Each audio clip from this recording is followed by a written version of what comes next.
see you bright and early on this Monday morning. As you know, this week marks the first 100 days of the Trump presidency, and President Trump's first 100 days have undoubtedly been the most monumental and historic of any administration in American history.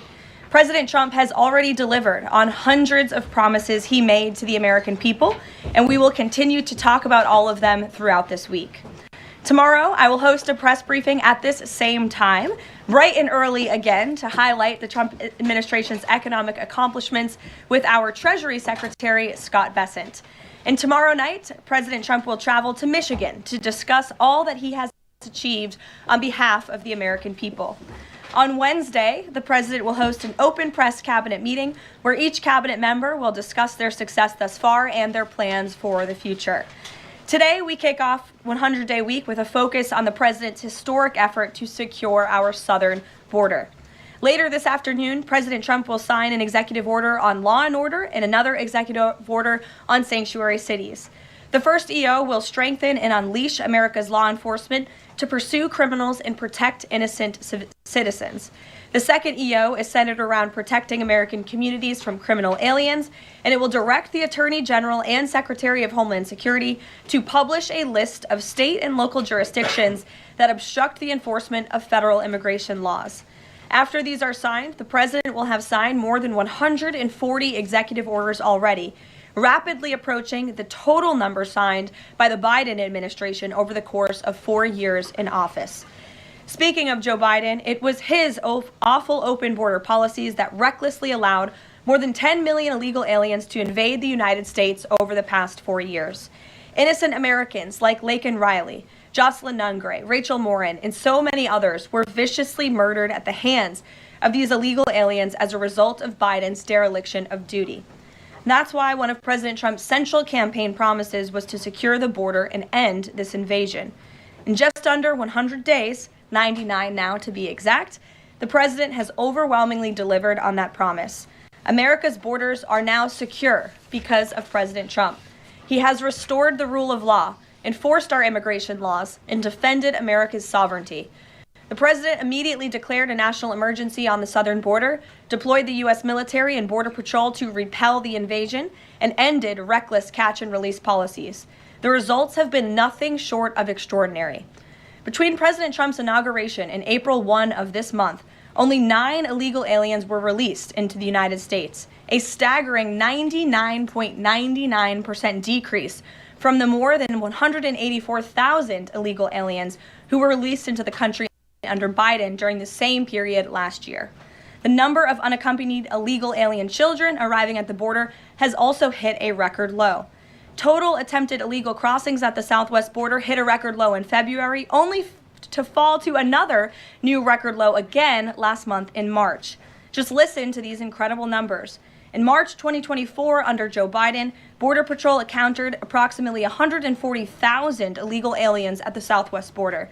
1 year later, in March 2025, under President Trump, Border Patrol encountered just over 7,000 illegal aliens at the southwest border. That's another 95% decrease from the prior year.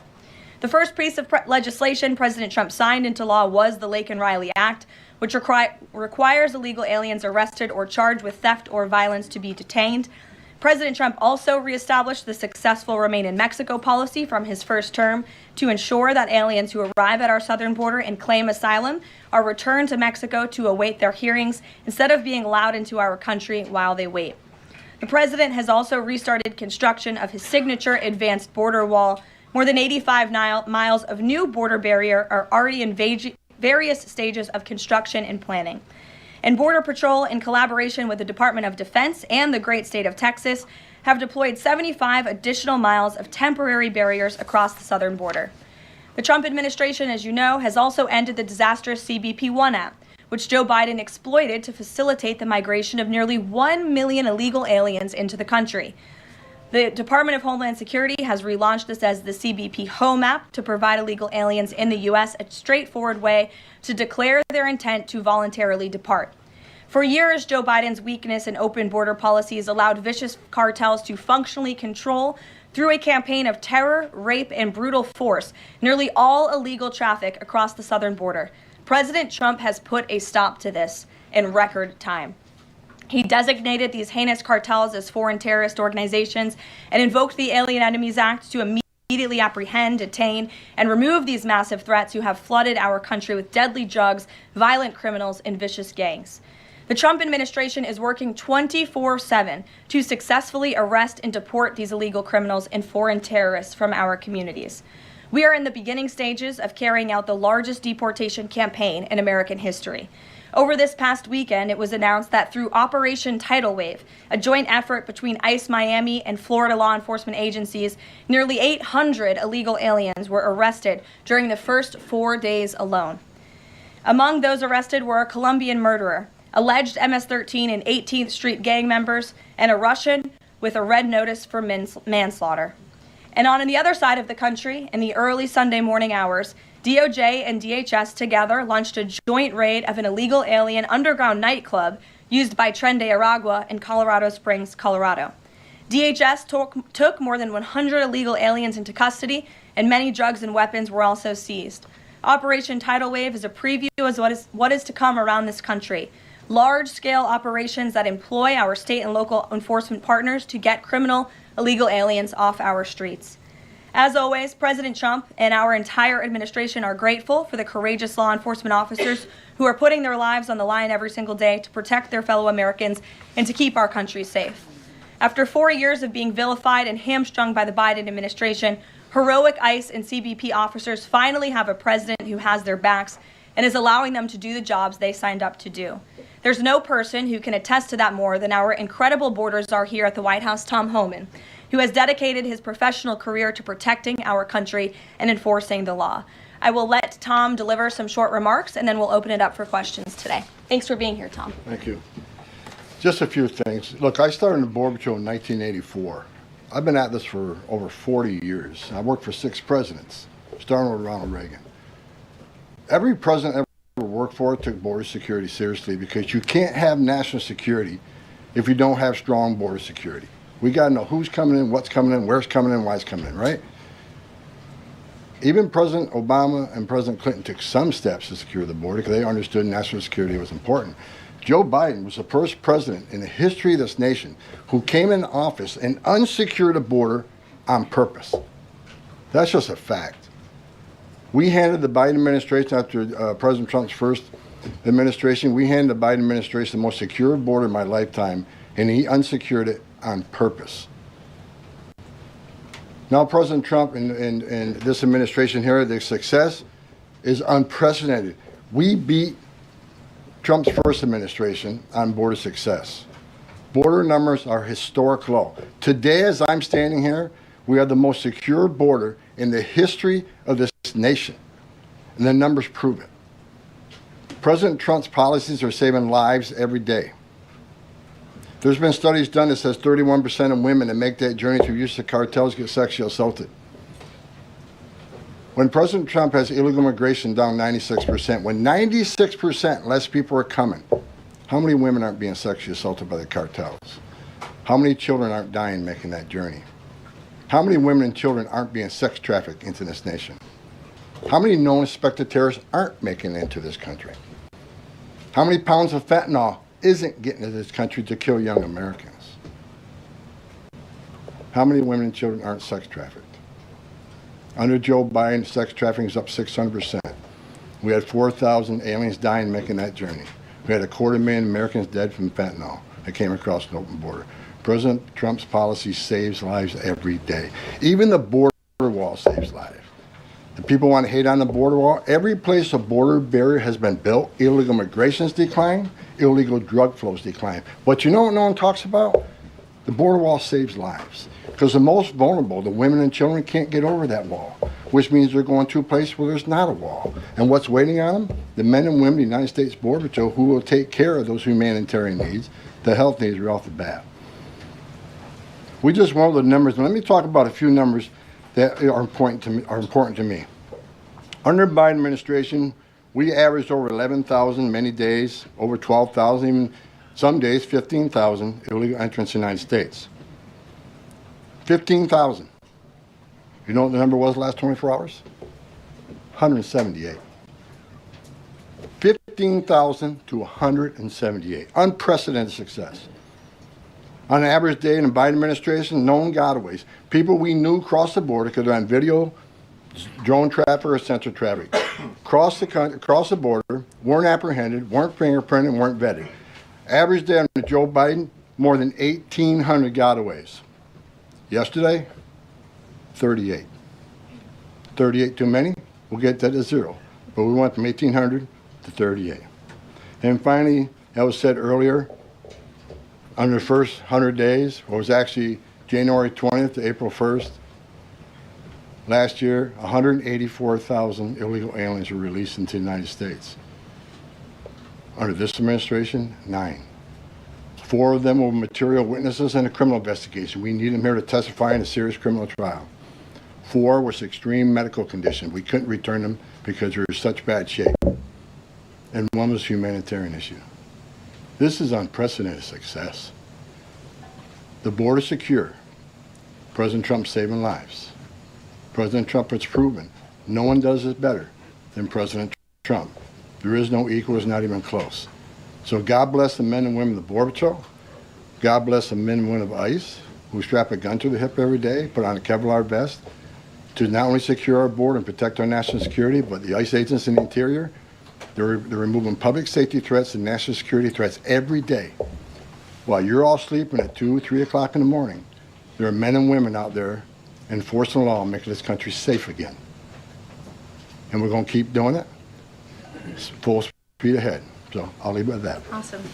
Thank you, Tom, and thanks for all your great efforts. We do want to open it up to questions. If you have border-related questions for Mr. Homan, and I'm also happy to take any non-border-related questions. I'm happy to take border questions too, but Tom is here offering his time, so we encourage you to ask him questions. We'll start with our new media seat today. As always, Rogan O'Hanley, former Hollywood entertainment lawyer, I didn't know that, Rogan, who got fed up with the far-left ideologies of California and now posts conservative political commentary online for his more than 7 million followers across all major platforms. He joins us today from the great state of Florida. Why don't you kick us off today, Rogan?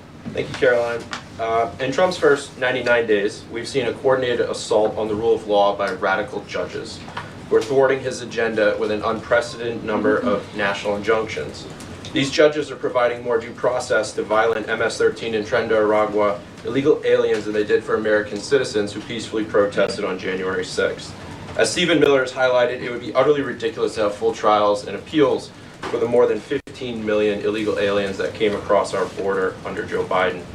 Many are now calling for Trump to circumvent these radical judges and consider suspending the writ of habeas corpus solely for these illegal aliens in accordance with the terms of Article 1, Section 9 of the United States Constitution, which explicitly allows for such a measure when there is a rebellion or invasion. There's strong precedent for this action, being that it was exercised by 3 of our greatest presidents, Abraham Lincoln, Ulysses S. Grant, and Democrats' favorite president of all time, FDR. All 3 of which are not only celebrated by historians, but are immortalized on our national currency with their faces on there. Furthermore, all 3 used it against American citizens, where in this instance we would only be using it against illegal aliens. I think almost every reasonable American would agree that 15 million illegal aliens coming across our border under Joe Biden counts as an invasion, especially since many, as you highlighted, are now robbing, assaulting, raping, and killing American citizens. Historic assaults on our republic require reciprocal action from our government. Can you please let us know if and when the Trump administration is planning to suspend the writ of habeas corpus to circumvent these radical judges who are infringing on his Article 2 powers and to start shipping out illegals en masse? I have not heard such discussions take place, but I can assure you that the president and the entire administration are certainly open to all legal and constitutional remedies to ensure we can continue with the promise of deporting illegal criminals from our nation's borders. And I also agree with the premise of your question, which doesn't happen in this room often, but I do agree with yours. It is absurd that the previous administration was allowed to allow 15 million that we know about illegal aliens into this country with very little pushback from our judicial branch. But this president is trying to simply enforce our nation's immigration laws and is facing roadblock after roadblock. So we're compliant with court orders, but as Tom Homan has said every day, we're going to continue to forge ahead with this mass deportation campaign, and the president is open to all remedies to do that. Thanks for being here today, Rogan. If I can also answer your question, as far as the judges, look, we just arrested a judge, Pam Bondi, for impeding ICE enforcement removals. I said from day one, you don't have to support ICE's operations.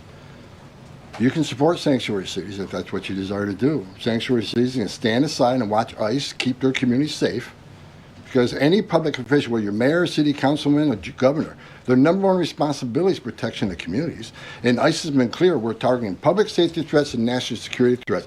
I can't believe there's any elected official, and especially a judge, that doesn't believe we should be doing that, and they should be helping us.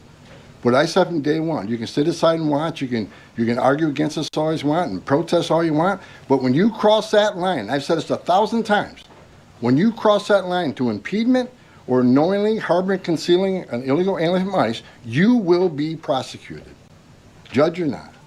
And as far as releasing so many people, you know why the Biden administration released millions of people in the United States? No one ever talks about it. I'll talk about it. Why did they release people into the interior United States and put them, rather than put them into an ICE bed? Why not put them in an empty ICE bed at $127 a night rather than in a hotel room at $500 a night? They did it on purpose, because when you put them in an ICE detention bed, they get a hearing in 35 days. Court records show 9 out of 10 people claim asylum, get order removal, they're gone. But if you release them and put them in a hotel room at $500 a night, their hearings could be 5, 7, 9 years if you pull out all appeals. And what are they hoping for then? That another Democrat administration is in power. They can award an amnesty to millions. This is about selling this country out for future political power. That's what it was. The law clearly says if you arrive at our border without proper documentation, you shall be detained. Not maybe, not think about it, shall. And that's what President Trump's doing. Catch and release is over. That's what the law says, and that's what we've done. Barry. A question on Abrego Garcia, if I can. The president recently said when it comes to facilitating his release, he's leaving that up to his lawyer. So just to be clear, have there been any negotiations between the U.S. and El Salvador over his release or facilitating his release? I will tell you what the president of El Salvador told all of you in the Oval Office. El Salvador does not intend to smuggle a designated foreign terrorist back into the United States. He is an El Salvadorian national. That is his home country. That is where he belongs. And the administration intends to comply with what President Bukele said of El Salvador. He does not intend to send that individual back. So that's a no. There's been no talks. What I have told you is that the president of El Salvador has made this quite clear. Kate.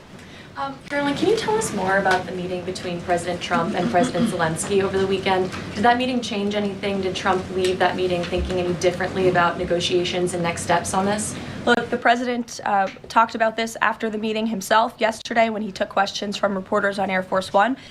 He thinks that he is increasingly frustrated with leaders of both countries. He wants to see a permanent ceasefire. I understand Vladimir Putin this morning offered a temporary ceasefire. The president has made it clear he wants to see a permanent ceasefire first to stop the killing, stop the bloodshed. And while he remains optimistic he can strike a deal, he's also being realistic as well. And both leaders need to come to the table to negotiate their way out of this. And I do think that the president meeting with President Zelensky shows that he is exuding a lot of effort and time into this because he wants to be a peacemaker president, which he was in his first term. He intends to do that again.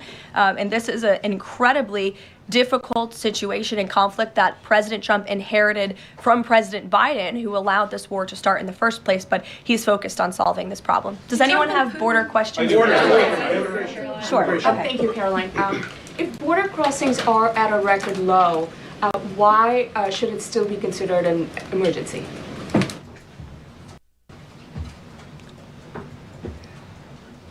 It's because of what has happened on the last administration. We got to ensure that not 1 ounce of fentanyl comes across the border to kill Americans. The president has declared the cartels in Mexico a terrorist organization along with MS-13 TDA. They've killed more Americans than every terrorist organization in the world combined.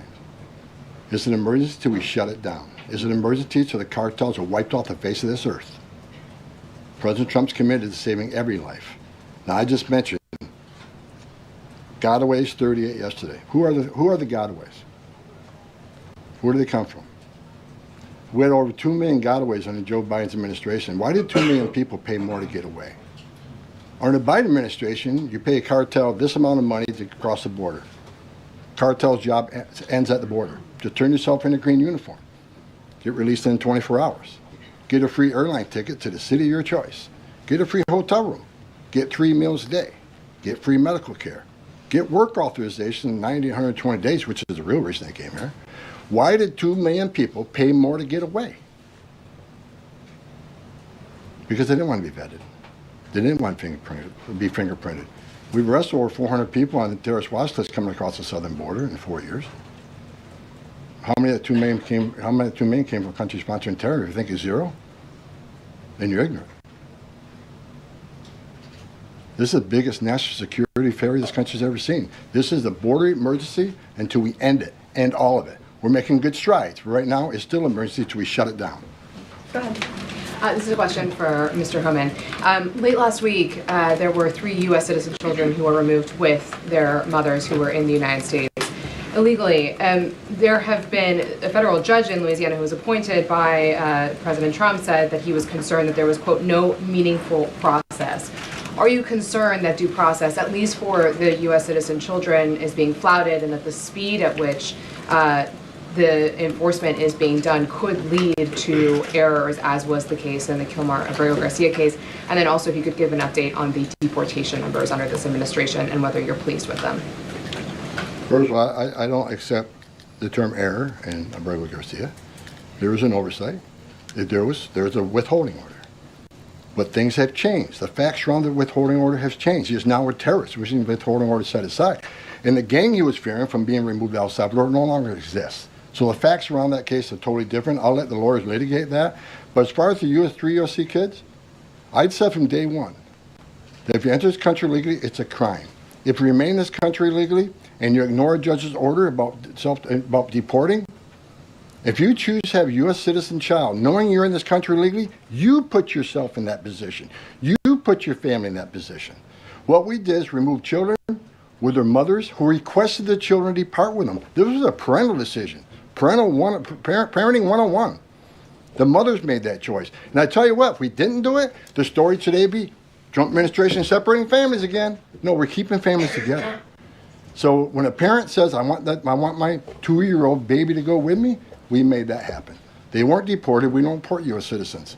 The parents made that decision, not the United States government. But I don't hear any questions about Laken Riley had a mother. She's never going to see her child again.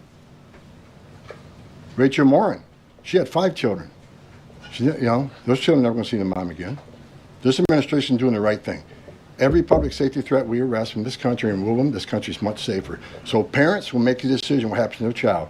Having a U.S. citizen child does not make you immune from our laws. If that's the message we send the entire world, enter the country legally. It's a crime. Don't worry about it. Get order removed by an immigration judge. Don't worry about it. No one's looking for you. And have a U.S. citizen child and you're immune from our laws, you're never going to fix the border. People will keep putting themselves in harm's way. More women would die. More children would die crossing this border. We got to secure a border by enforcing our laws. We're not making this up. We're enforcing laws under statute enacted by Congress, and it's the right thing to do. Can you give an update on the deportation numbers under this administration? Mr. Homan. What are you asking for? We just provided the numbers. On the number of deportations that have occurred under this administration, whether you're pleased with that. Last number I got was 139,000 deportations. Am I happy with the numbers? Are good. Especially if you look at the ICE numbers. The ICE arrest removals are far beyond Biden.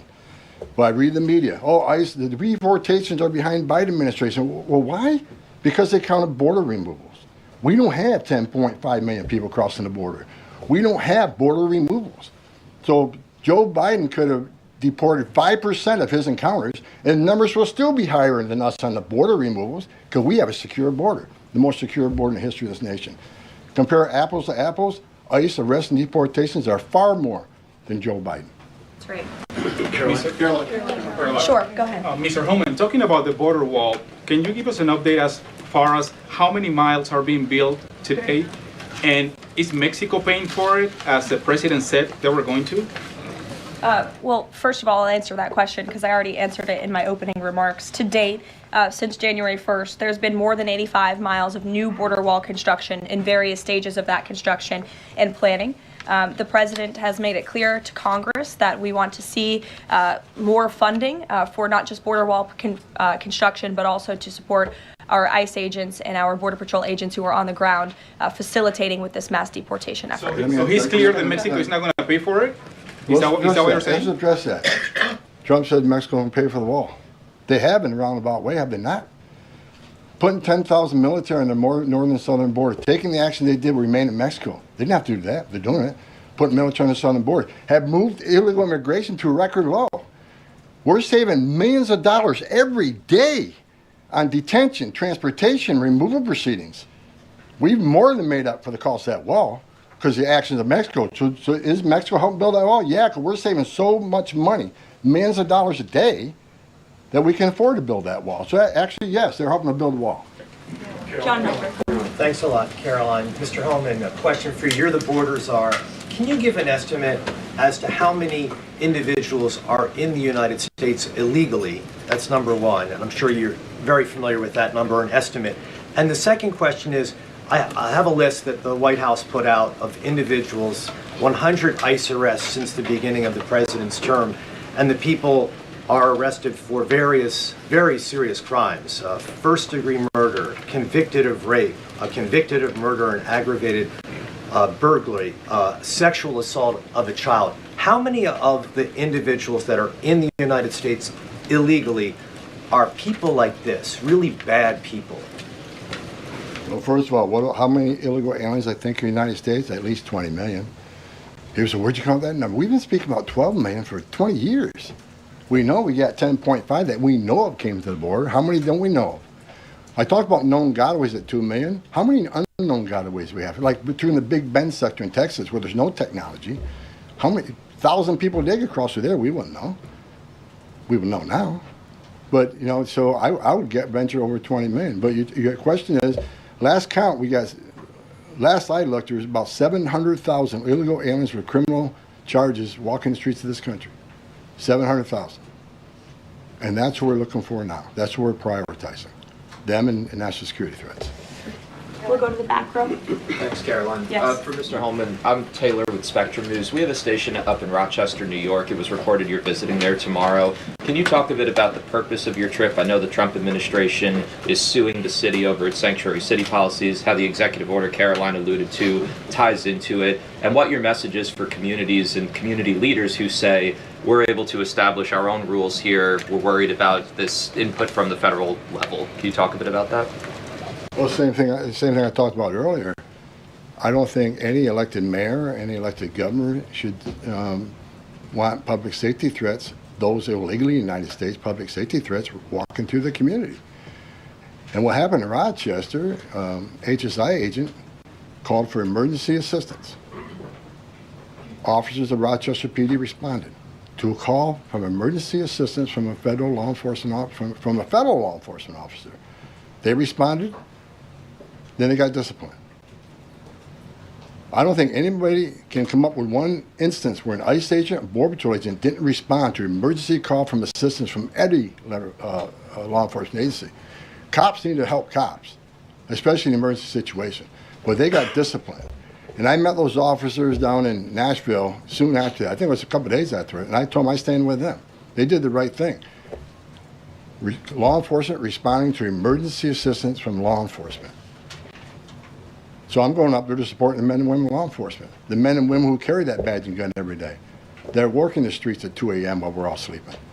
I'm going to give my support, and they just announced a lawsuit, and that's one of many. Sanctuary City is going to be sued on this administration for flouting immigration law.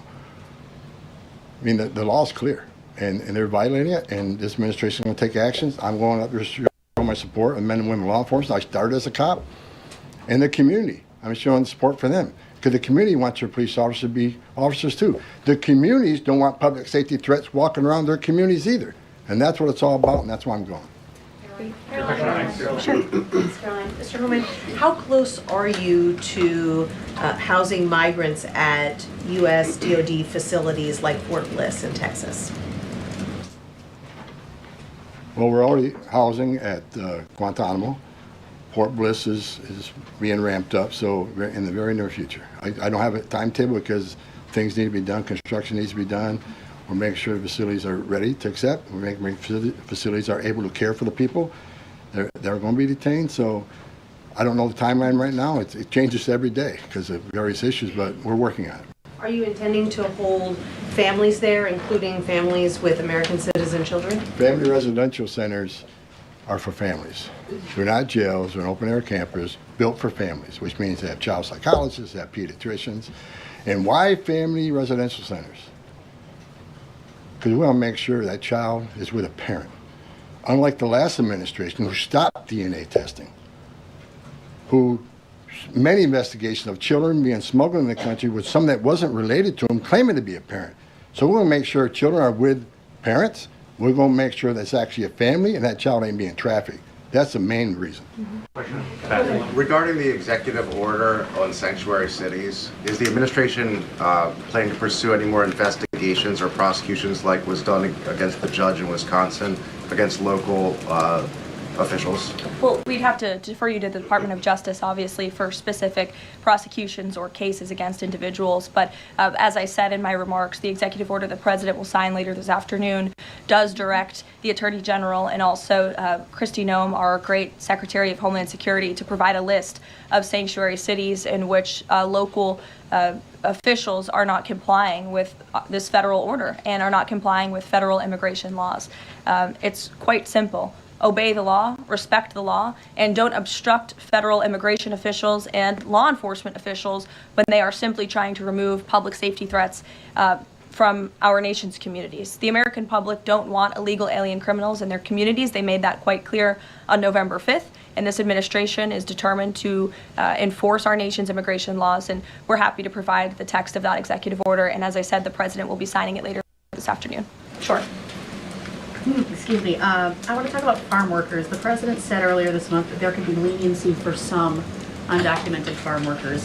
I'm wondering, where do things stand with that? And I'm also wondering, does that at all undermine his message on immigration, that it's okay for some undocumented people to be in the U.S., but maybe not others? So the President was referring to our H-1B and H-1A visa programs, and there have been no final decisions on that at all. But the President, I think, what he was intended to speak about, what he was speaking about, is ensuring that we have a clean, legal immigration system that is being respected and obeyed. And the mass amount of illegal immigration that we've seen over the past 4 years in our country completely undermines our legal immigration system, those seeking citizenship, but also those coming here on a visa to legally and lawfully work. And the President wants to make sure that those programs are respected. Reagan. Thanks, Caroline. My question is for Tom. Tom Reagan-Reese with the Daily Caller. Over the weekend, ICE arrested 2 illegal immigrants for allegedly stealing Secretary Noem's purse over the weekend.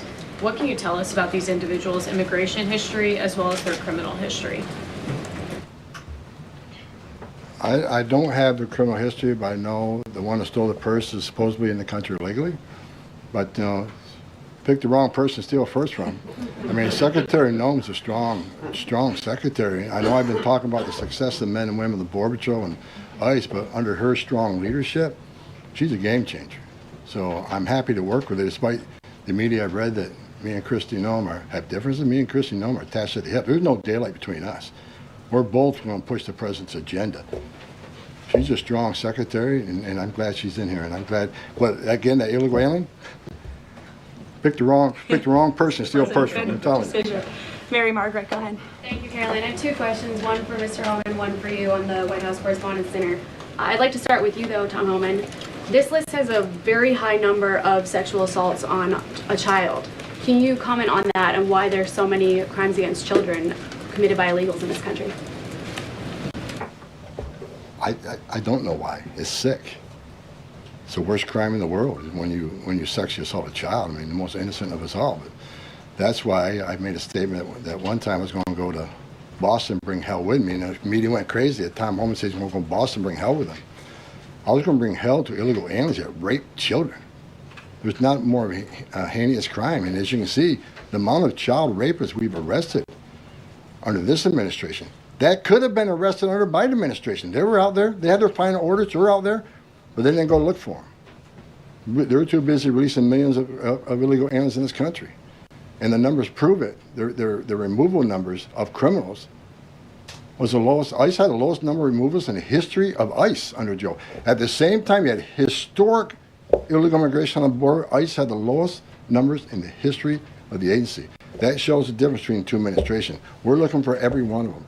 People want to know, okay, when am I going to retire for the third time? I'll retire when every public safety threat, national security threat, child rape is eradicated from this country. That's when I'll rest. Thank you so much. And then Caroline, really quick. Alex Thompson said at the White House Correspondents' Dinner, and I'm going to read his quote, "President Biden's decline and its cover-up by the people around him is a reminder that every White House, regardless of the party, is capable of deception. We, myself included, missed a lot of this story, and some people trust us less because of it." Can you comment on those remarks and whether you agree with that assessment? I do agree with that assessment from Alex Thompson, who I understand won an award for writing a story months and perhaps years after the American people already knew that story to be true. Millions of Americans watched our mentally incompetent president struggle with his day-to-day duties of this office. We watched our country be ran into the ground as a result, and nobody in the media wanted to write about that, talk about it. There were many reporters, I will say, right-leaning reporters who did talk about that, who didn't get awards, didn't get coverage. In fact, they were lambasted for their coverage. And I remember being on President Trump's campaign, talking about Joe Biden's clear mental incompetence and being accused by people in this room of manufacturing deep fake videos, trying to persuade the public into not believing what they saw with their own eyes for many years. And I think it's about time the legacy media finally admits that was one of the greatest cover-ups and scandals that ever took place in American history, and certainly it did contribute to the decline in the trust that Americans have for the legacy media. Peter, which, by the way, is why we've made many changes to this briefing room in this White House. It's long overdue. Peter, go ahead. Thank you. A few things. You guys arrested a Milwaukee County circuit judge for allegedly helping illegal immigrants get away. As you guys look at other judges, would you ever arrest somebody higher up on the judicial food chain, like a federal judge or even a Supreme Court justice? Well, that's a hypothetical question. Again, I defer you to the Department of Justice for individuals that they are looking at or individual cases. But let's be clear about what this judge did. She obstructed federal law enforcement who were looking for an illegal alien in her courthouse. She showed that illegal alien the door to evade law enforcement officials. That is a clear-cut case of obstruction. You don't have to be a lawyer to understand that. And so anyone who is breaking the law or obstructing federal law enforcement officials from doing their jobs is putting themselves at risk of being prosecuted, absolutely. You guys have at least 18 written trade proposals. We still don't know who they are from or what they contain. What is the holdup with that? There's no holdup. We're working around the clock. The trade team is working all day. I was on the phone late last night with Secretary Lutnick. I was on the phone this weekend as well with Secretary Bessent. I mean, the entire team is working 24/7 to get these trade deals done, and I think you'll be hearing more about them this week. I don't want to get ahead of the trade team or the president in announcing potential deals, but certainly I can assure the American public that this administration is full speed ahead in cutting good and fair trade deals on behalf of the American worker. And one more. After the president's Truth Social post, the Browns finally took Shadur Sanders.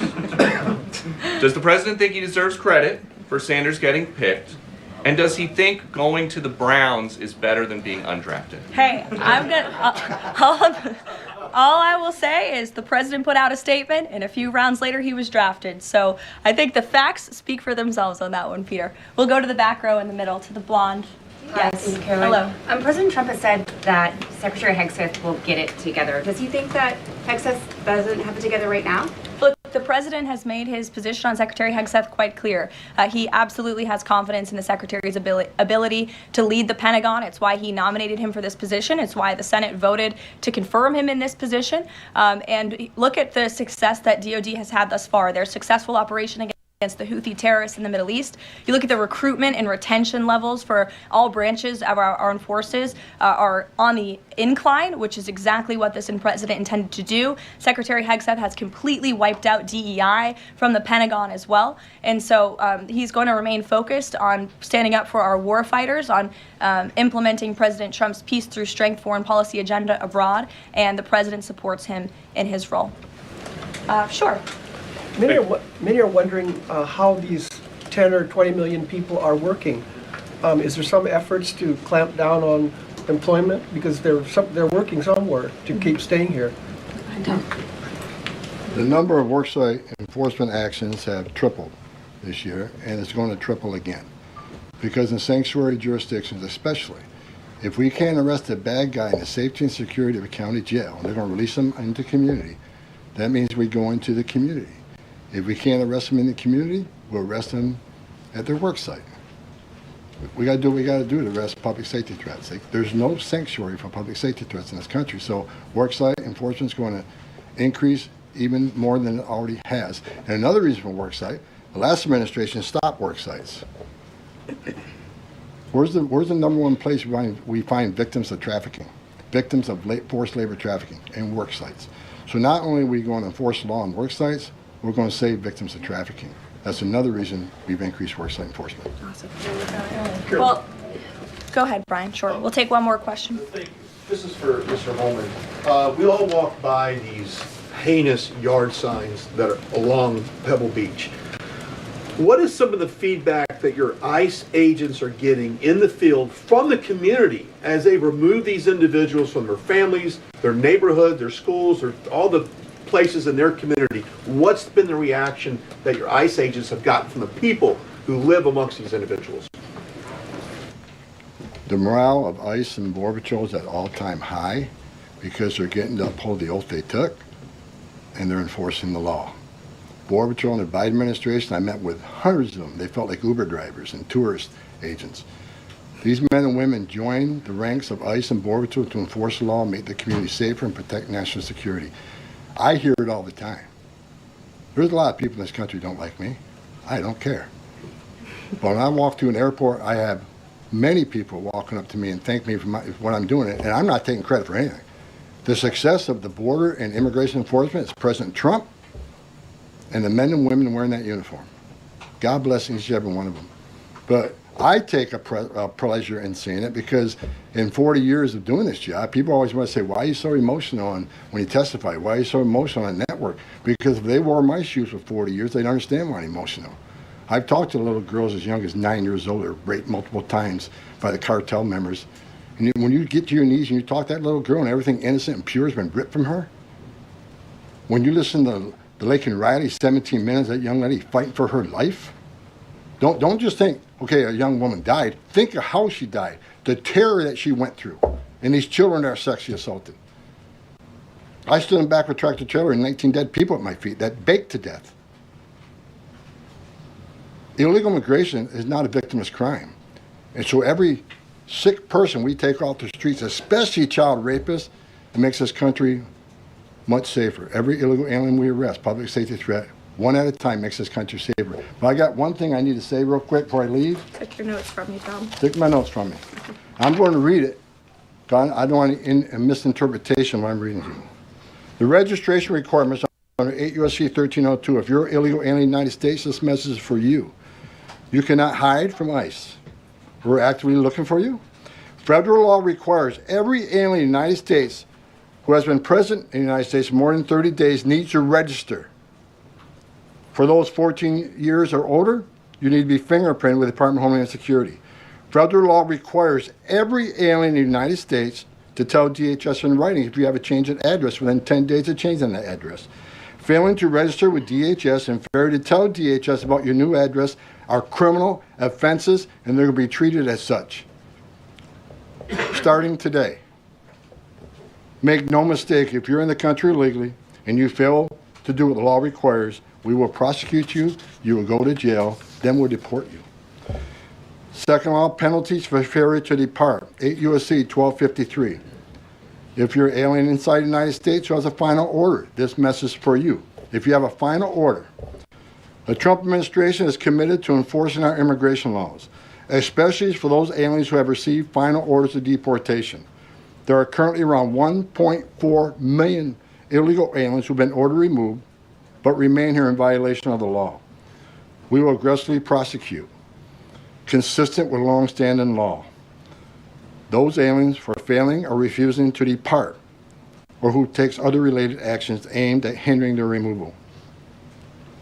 You cannot open the door, you cannot answer our questions, you cannot open your car door, you consider it to evade law enforcement. If you fail to leave the United States after receiving a removal order, we can and will issue monetary fines up to $998 a day. Evading your arrest, knowing you have a final order or removal, is a criminal offense. We will prosecute, then we'll deport you. Get your affairs in order. If you're in the country illegally, work with ICE, go to CBP 1 home app, and leave on your own. Because we have to find you, deport you, and prosecute you. You'll have a bar placed on you, and you won't come back to this country. You won't be able to come back on a visitor's visa, a tourist visa. If you have a U.S. citizen child, can't petition for you. If you're in this country, get your affairs in order and work with us and get yourself removed from this country. That's what the law requires, and we're going to enforce that law. Awesome. Thank you so much, Tom. You can get back to work now. Look, he's already leaving. He's got a lot to do, a lot of illegal immigrants to deport. But thanks, everyone, for joining us bright and early this morning. As I said at the top, we will do this again tomorrow to talk about the economy, which is another promise made and kept by the president. And I'll be joined by the Secretary of Treasury, Scott Bessent, 8:30 tomorrow morning. Today, the president is welcoming the Super Bowl champions, Philadelphia Eagles. If we have any Philly fans, that will be at 4 o'clock. And then the president will sign those executive orders I spoke of and a few others at 5 p.m. So we'll see you all later. Have a great day. Thanks, Caroline.